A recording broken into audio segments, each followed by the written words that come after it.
عبد الله. الو، السلام عليكم. وعليكم السلام ورحمة الله وبركاته. هلا يا عبد الله، كل عام وانتم بخير. حياك الله، مساك الله بالخير والعافيه. مساك الله بألف خير، تفضل. معك عبد الله من محافظه ريمه. حياك الله يا عبد الله، تفضل.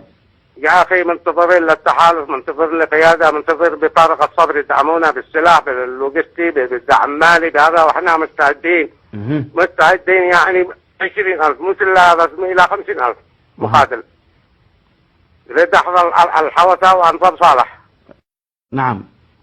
مستعدين، بس ما معنا من نتواصل معه. يعني هذا الرقم شفناه على القناة، على الشريط الإخباري أخذناه يلا. ما عندنا لا مياه لا اسمه بترول لا ديزل، ما بيك إلا هذه الطاقة الشمسية قد احنا نستعين به. ونشاهد الأخبار والرقابات اسمه. المطلوب دعمونا بالسلاح ماديا وهذا، وتشكيل قيادة هنا في محافظة ريمة على الأقل في مدينة السلفية. تمام. واحنا مستعد. الحوثة عندنا هنا في آنس، جنبنا في آنس. في منهم حوثة يدعموا على طول، يروحوا لا إب لا جهة الضالع لا جهة هذا، كلهم هذا المخزن حقهم هنا في آنس. عددهم كبير عندكم ولا قليل يا عبد الله؟ يا عبد الله عددهم كبير ولا قليل؟ ها؟ اللي عندكم في ريمة عددهم كبير ولا قليل؟ من؟